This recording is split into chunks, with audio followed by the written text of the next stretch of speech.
Today is about ADHD and sleep. I don't know if there's anybody else here. Like, I've struggled with sleep my whole life. I don't know if there's anybody else that's had weird sleep or light sleep, or I mean, it's been a thing since I was a kid. And for me, I've kind of shied away in the past of reading things about sleep because it just made me feel like I was like failing or it wouldn't work. And eventually I just stopped learning about it.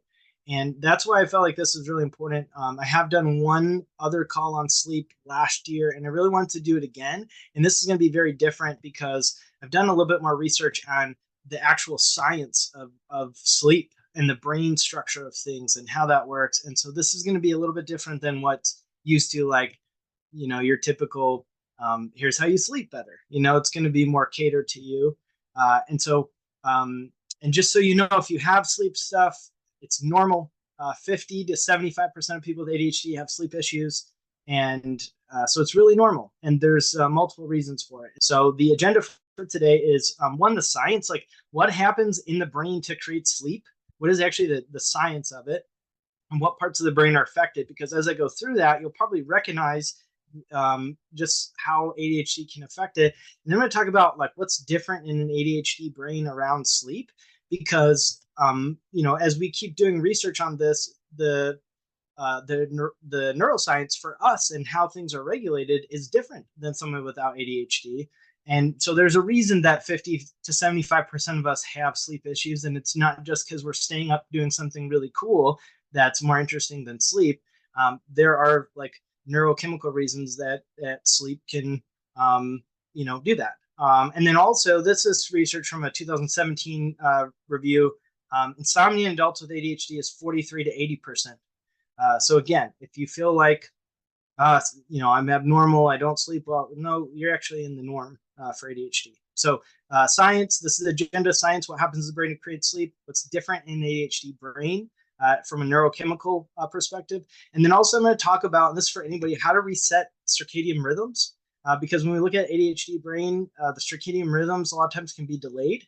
And so especially if you're in kind of a habit, or maybe you're dopamine seeking, right? You're kind of burned out and you've used all the fuel, and then you're doing what we call revenge time procrastination at night, where you just can't force yourself to go to sleep, and you don't have a lot of dopamine going on. And then all of a sudden your circadian rhythm or your pattern is so delayed that you're in a pattern of going to sleep at 2 a.m. every night and you just can't get out of it. So how can you reset that?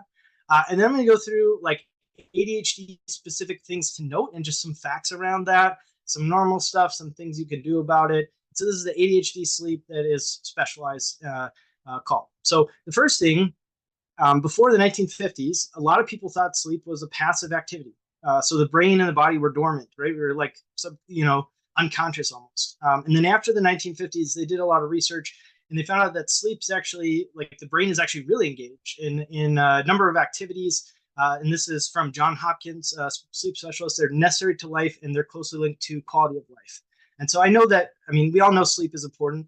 And I don't know about for you, but when I struggled with sleep, that made it worse, right? It's like, if you sleep better, you have less chance of cancer, or like high blood pressure or diseases. It's like, well, great. Now I'm going to get all these like diseases because I can't sleep. So we're actually going to give you tools. And so me talking about the value of sleep and what that looks like, I'm not just piling it on if you have sleep stuff. What happens, there's actually, this was really interesting. I always learn something every week doing this, but there's different parts of the brain. It's actually kind of complex. So one is the brain stem. So the brain stem, which includes the medulla, the pons, the midbrain, and it controls the transition between sleep and wakefulness, and also produces GABA. So that's a chemical that reduces the activity of arousal centers in the brainstem and hypothalamus. And so during REM sleep, the brainstem sends signals to relax our muscles that control our posture and lip movement, and that like prevents us from punching our partner or spouse or our pet in our dreams. So that our kind of our movements that kind of calm it down, that's the brain stem, that kind of reduces the arousal parts of our brain and stops us from punching, which if you have sleep disorders like night terrors, that's going to be more engaged because you're going to get up, you might sleepwalk. So that's kind of, it's interesting when you learn about the brain because it makes sense to learn what's going on behind it. So then the other part of the brain that's affected for anybody is the hypothalamus. And so the hypothalamus contains, and I'm going to butcher this, the suprachiasmatic nucleus. So just, they call it the SEN. And that controls the body's internal clock, and it's sensitive to light and dark. So when it's light, and this is going to give us clues how to help us sleep, when it's light, the SEN triggers the release of hormones like cortisol to help wake people up. So in some of our other stuff that we've done, what I've found in the research is that we have higher cortisol levels a lot of times if you have trauma, if you have stress, if you have anxiety, if you're overstimulated, it's producing cortisol. So even before we go through the list with ADHD, you're going to hear certain things that might pop out that show why sleep is a little bit harder. So the hypothalamus, we typically have more cortisol, more stress hormones, which also can create dopamine. And so a lot of us, right, we can leave stuff to the last minute if it's not dopamine producing, if it's not urgent, and then cortisol is produced because, oh my gosh, now I've got to do this thing because I have this appointment in an hour, and if I don't do a CMA, like I'm going to look like I'm not doing anything. So you have all this cortisol that comes in, and all this dopamine that can get us to do something, and it can also affect our sleep in a bit. And so at night, that SEN, that same part in the hypothalamus, sends messages to our pineal gland, and that releases melatonin to make people feel sleepy. So we're going to talk about melatonin in ADHD too. And then it also contains the ventrolated. I'm going to butcher some of these, but there's another part of the brain. I'll just make it simple, and that triggers the loss of consciousness that starts sleep. So the hypothalamus is a big part of it. It reduces cortisol, or it produces cortisol to wake us up, and then it releases melatonin, which is a hormone that makes us feel sleepy, right? And then we have, it's called the locus coeruleus, and this is the arousal center in the brain, and that produces norepinephrine while people are awake. And then that suppresses the cortisol, or the not the cortisol, the part of the brain, the hypothalamus, that would make us sleepy. And so if we've been awake for too long, this actually builds up, and it actually helps promote sleep. So that's why you get sleepy, because the arousal center is creating this like chemicals and things that build up, and that's why we get so tired. So what you'll notice, like in that locus coeruleus, in that one, they mention norepinephrine.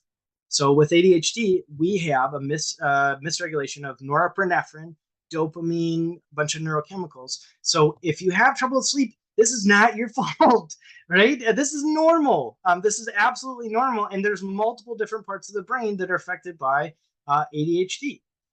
And so, right, cortisol and melatonin and all of these things. So there's a couple of things that happen during sleep, and what they found, a lot more of the research is coming out, especially after the 1950s, that what's happening with the brain when you're sleeping is that the rate at which the neuron fire decreases and the activity patterns become more coordinated and synchronous. So it can actually, if you've had a good night's sleep, it can have, like, you could feel, I don't know, maybe it felt like a hot mess some days, or had a lot of like hard time or repetitive thoughts, or you're just not doing well, and you get a good night's sleep, and it's like, man, I was so in my head, I was so all over the place. So sleep can kind of help correlate that and make it more synchronous and kind of help ground you, depending on the sleep. And then brain maintenance. So during sleep, the brain reorganizes and catalogs memories and learned information, so it can make it easier to access and use this information later. And then energy conservation. So sleep allows us to reduce our caloric need by functioning at a lower metabolism. So you're actually going to need less calories if you get more quality sleep. And then debris removal. So this is a newer thing that's come up in the research, is that during sleep, channels in the brain allow cerebral spinal fluid to flush out beta amyloid proteins and other debris, which can reduce the risk of neurodegenerative disease like dementia, Alzheimer's, that kind of stuff. So we know that, now after the newer research, that sleep does more than just going unconscious and us feeling better, that it's actually kind of cleaning out our brain and maintaining it. And so for me, I don't know if there's anybody like this, like the normal tip of, well, turn the TV off and read a book. It's like, no, this is dopamine producing. This is fun. I'm like, that's cool, but what's sustainable? I'm like a lot of us, I'm going to need like a good reason to do something because I'm enjoying myself or it's fun. And so learning that it's actually cleaning the brain out and it's protecting me. And if I don't do that, what's happening? That's created urgency that's helped some clients of mine as well. And so if we think about like all the good it's doing, it's not just you're going to sleep and you're losing time and fun time. You're actually, your brain is working hard to do really cool things and flush stuff out of your brain that isn't great for it, or some, things that need to be just proteins kind of released. So I will say some people with sleep stuff get really worried about dementia. I had to get an MRI earlier this year. I've had terrible sleep. It's way better now. And they said, this is just for peace of mind for anybody. I've had terrible sleep, but they said my brain looked great. And it actually was like even better than what it should be for my age if I was sleeping well. So also, I don't want to freak anybody out if you have bad sleep that you're going to get dementia or Alzheimer's. The risk for that with ADHD, there's not really a medically significant correlation, by the way, with those and non-ADHD versus ADHD. So I want to kind of put you at ease. This is just so you can thrive and get ahead. And that's what sleep can do. And so why not be even healthier, right? So then when we look at what's different in the brain, we talked a little bit about that. The delayed release in melatonin. So melatonin is that hormone that helps us actually feel tired sooner and go to sleep. So some people will take melatonin. Some people, I don't know if you take it, will give you really weird lucid dreams and make you feel a little wacky. So even 1 milligram, it depends on who you are. Some people it's really helpful. Some people it's not. Some people can't take it. I'm in that camp. Other people can. So we have a delayed release of melatonin, and a lot of the research points to like we can even have a delay of about 2 hours. And so the average person, and this is not every person with ADHD, but the average neurotypical person, let's say might get tired around 9. Our time is going to be around 11. So that just kind of with your rhythm and the way melatonin is released, that's normal. And we have some people that wake up at 5 a.m. with ADHD. So it just depends on your brain structure. Genetics can also have an impact on your sleep as well, which I'll talk about. And so again, everybody's different. Not everyone's the same. And I would say the majority of people with ADHD typically have a harder time in the mornings. And yet you have some people that wake up, and I know on this call that wake up early and like that earlier schedule. So that's why I want to talk about resetting your circadian rhythm. So is there anybody on the call right now that is maybe in a pattern of you're just like going to sleep at a late time and you don't know how to get out of it? You're just kind of in a pattern. Like, okay, we've got a couple where you just, no matter what, like you just can't go to sleep earlier than a certain time. Okay, so this is something that you may want to practice, and this is how to reset your circadian rhythm. So these are a couple things. And again, a lot of the research, you'll find the gurus that are like, or the websites are like, here's how to do this, and reset your sleep schedule right away, which everybody loves right away, right and urgent. And what the more balanced research talks about is there is going to be a little bit of a time period to reset it. You can try to go the extreme route. I know all of us have probably tried that in one thing or another because we like a challenge. So it might work for you. It totally might. If for some reason it doesn't, don't beat yourself up, and you can do it your way or a little bit more gradual. This is from the sleepfoundation.org, how to reset your circadian rhythm. So what I'll say first is that we're going to look at it from a couple different angles with resetting that. They're primarily influenced by our eyes being exposed to light and darkness, and they can also be affected by exercise, eating, and other factors. And so we want to address each one. And I don't know if there's anybody who has like gone camping before, but had a comfortable bed and you slept better than you've ever slept before, or you were in, some smaller room where there's less stimulus, or maybe you spent all day outside and it's like, oh my gosh, I'm tired at 8 or 9. This is crazy. Or you've had it. So there's definitely ways to do it. And sometimes it's light. So what they talk about first is to gradually adjust your schedule. So you want to know why and when you want to go to bed. That's another important thing. If you're going to sleep at a certain time, because that's what you read in a book that you should do, and all successful people go to sleep at a certain time, that's probably not going to last very. You really want to think about like what matters to you. We have people in the top 100 in the world with KW who have ADHD who sleep in until 8 every morning. and they don't work out until the afternoon, and they're amazing and they're doing great things and they're doing 4 or 5 million in GCI. So you don't have to go to sleep early and wake up at 5 a.m. to be successful. You don't. You just have to do the activities during the day that make you successful. It's just cause and effect. So figure out what you want your schedule to be, what's realistic and also ideal for you, and find a balance between the two of what that looks like. And then you want to start slow. And so what they recommend, the Sleep Foundation, is instead of changing your sleep and wake times by a bunch of hours at once, they say adjust by an hour or even 30 minutes each day.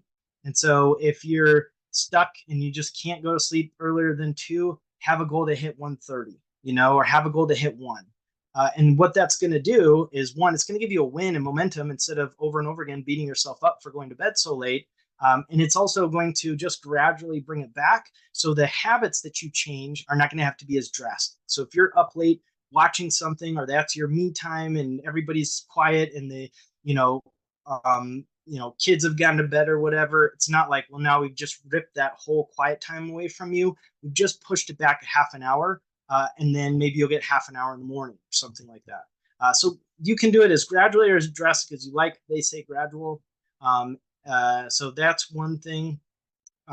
Now, the other thing that they talk about, and this is really big, is getting outside early in the day. This doesn't mean you have to go for some epic hike. Could be you literally just step outside.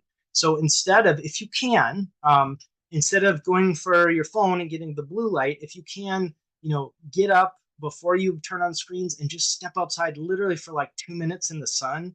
And if you want even more, have your shoes off. It can be really grounding if you're touching the ground with your feet. There's all kinds of science around that.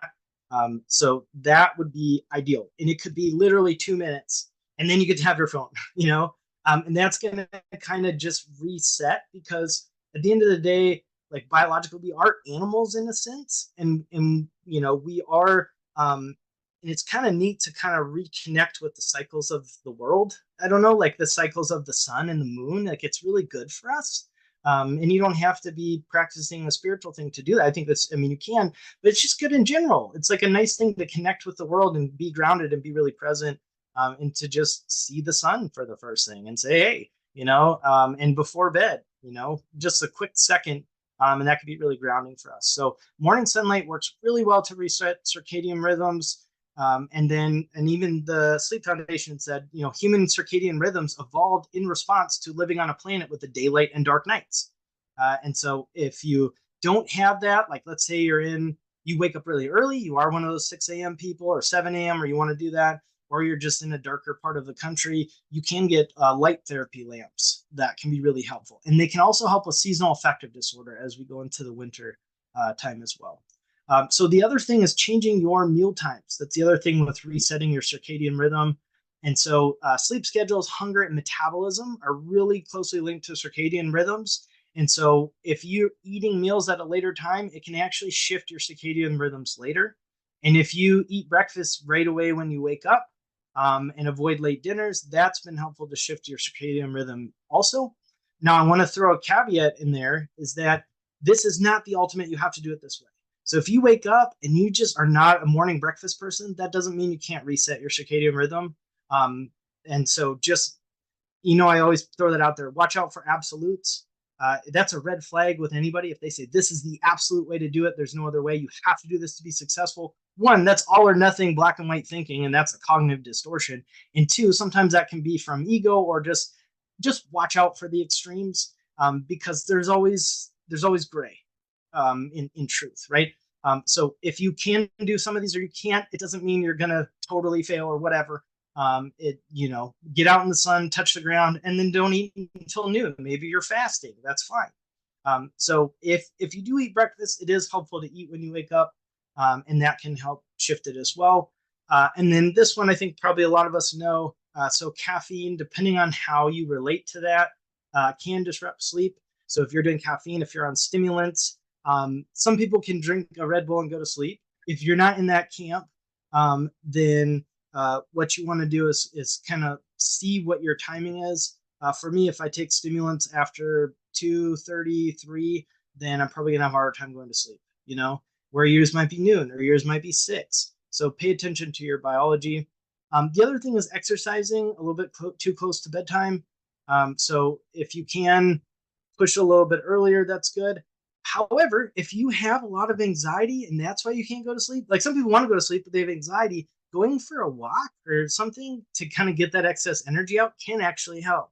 So you really want to pay attention to what works with your body. But if you're doing an intense exercise, you want to give it at least, some people say 4 hours, some people say three, some people say two, but just kind of play with that, exercising too late. And then reducing artificial light exposure. So they say since humans evolved to live in synchrony with the daily sunlight schedule, artificial light exposure during outdoor dark hours can actually kind of disrupt our rhythms.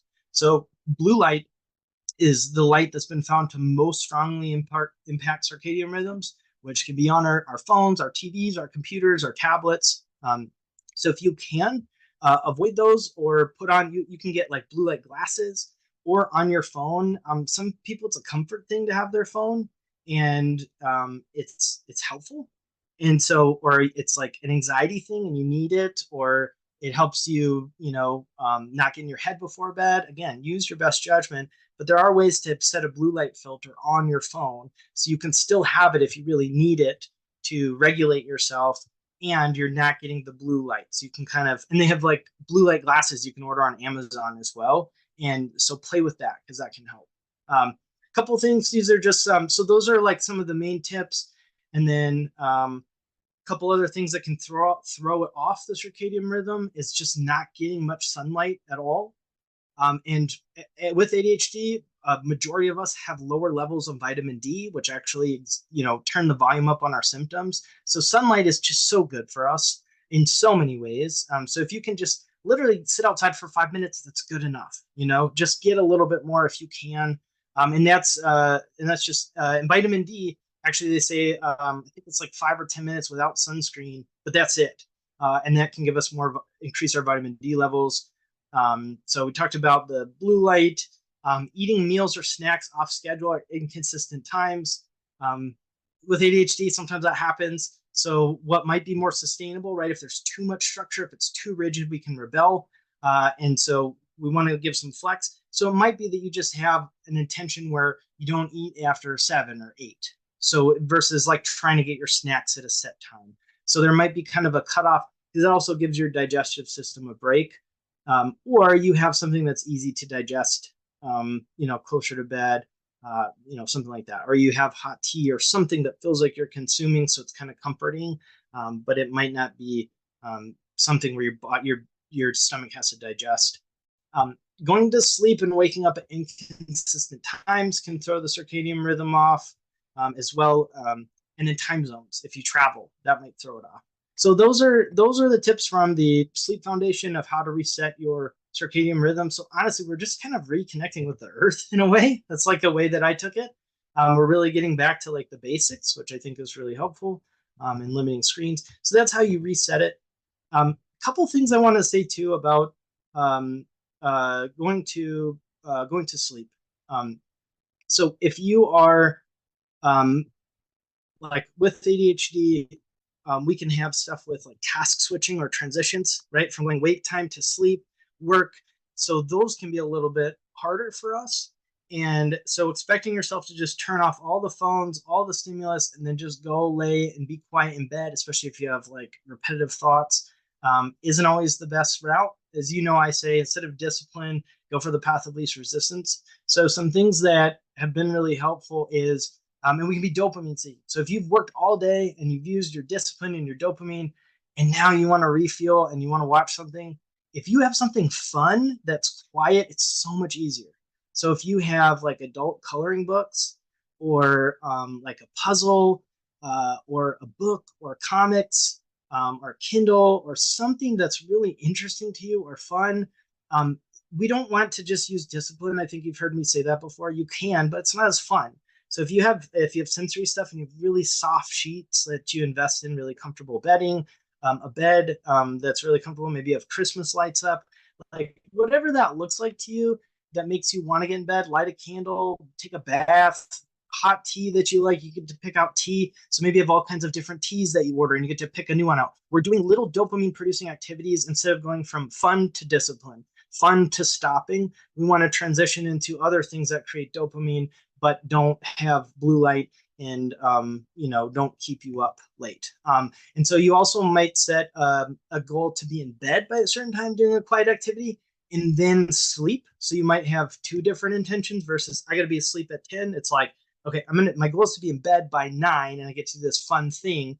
And then at 10, after I've calmed down, then I go to sleep. So we're transitioning into sleep versus this like hard start and stop with that.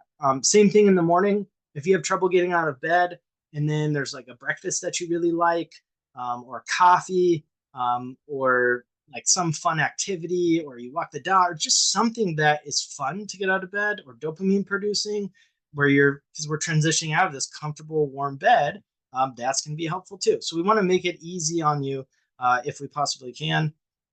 So those are a couple of things right there. And then also, let's see. I know we have about 3 minutes left. So your mind, if you can't shut off your mind, that's where we want to get like pad of paper, write all that stuff down. Don't try to remember that. We have working memory stuff, right? So get a pad of paper. If there's a bunch of stuff, do a brain dump and get all that out of there. You're probably not going to remember it in the morning. You may not, so don't expect yourself to, because otherwise, if you're like me, you got to repeat it over and over and over and over and over again. Does anybody do that? If something you don't want to forget, you just say it over and over and over again. Well, that takes like brain power. So just write that down and have a habit of picking that up in the morning and bringing it with you. And then if you have like anxiety, PTSD, stuff like that, trauma, it's not always you have trouble going to sleep. It could be that like sleep feels scary to go unconscious in a way, or that you have all these racing thoughts and then you sit with them. And then if you have OCD, it makes it worse. So that kind of stuff, just be super curious about if you're having resistance to sleep, pull out all the judgment and really be curious about what might be coming up or what you might be afraid of. And then really like do some self-care and figure out how to do that for yourself because that's going to be helpful. So then the last thing I want to talk about quick is bedtime, revenge time procrastination. Has anybody heard of revenge time procrastination before? Good. So this is an ADHD thing. So this is if you're pushing yourself all day and you don't have any time to play, it's been too rigid, you're just using discipline. What happens is your brain needs time to like relax and just play and just release. And so sometimes it's like no matter what you do, it's not going to like let you calm down and go to sleep because it needs that time or it needs that quiet time. And it's really a response to stress or a lack of free time earlier in the day. And it's not like, it's like at some point your brain's going to be like, no, I'm doing this, like I'm going to stay awake. I'm not going to do this. I don't care who's holding you accountable. I don't care what you tell me. Like I'm staying awake and I'm going to watch this movie because that's what I'm doing because you did not give me time today to play and I need to actually live my life instead of just be a robot that works. So if you're finding that you get to bed and you have no way of reeling that back, you need to give yourself more time during the day or more boundaries or more time off on the weekends or a lunch break or something. Again, what happens is if you keep pushing yourself and grinding and making yourself do stuff and like overriding your brain that's saying, hey, I need free time, you're either going to burn out, get out of the business, or just kind of like dissociate and kind of numb out in general. And we don't want that. We want you to be like very present. And so your brain is working for you, and so we really want to give that time to do that. So like I said, put fun stuff in there in your day, give yourself a little bit of a break.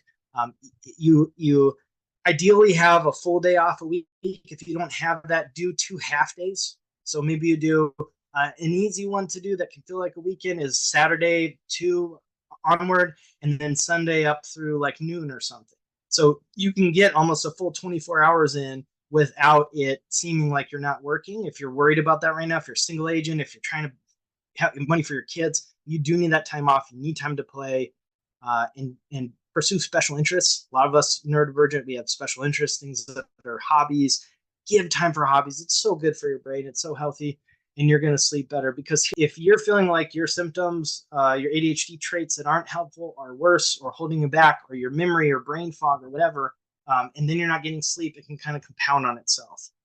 So it can make things feel worse, and things are going to feel harder. So by resetting your circadian rhythm, giving yourself time off, giving yourself boundaries, and then being able to sleep, you might actually get way more done in a shorter amount of time, and you might have more sales by taking more time off and sleeping more. So play with that, because otherwise it's this like cycle of cortisol and stress hormones, and you're operating in brain fog and working memory stuff and chaos and stress, and it just keeps compounding because your stress is so high, your cortisol is so high. So then we talked about in the beginning the different parts of the brain that are affected by sleep. If your cortisol is really high, which when we talked about let's see, where's that, the where's cortisol? Oh, I just forgot. I just lost this. So it's in the brain stem, right? If your cortisol is higher in the hypothalamus, you're just perpetuating this lack of sleep. So we want to calm down the chaos, and it's probably going to start with boundaries and sleep. So be curious. Yeah. So that is what I have for today for the content. And then yeah, so find ways to get better sleep that feel good, that produce dopamine, instead of forcing yourself to do something, because that's what all successful agents do. Throw that out. So that's what I have. Okay. So well, let me know how your sleep goes. And thanks again for being here. Like, thanks for giving me such purpose in my life. Like, seriously. Yeah, you give me so much purpose. I'm really grateful to you. And as always, I'll do as accurate as I possibly can for these, so you don't have to do all this research. Yeah, so we'll see you in the Facebook group, and just reach out if you need anything. Like, it's kind of a weird time right now, so message me or anyone else if you need help or support. So yeah, we're here. All right, well, have a wonderful rest of your day, and we'll see you in the Facebook groups. All right, take care.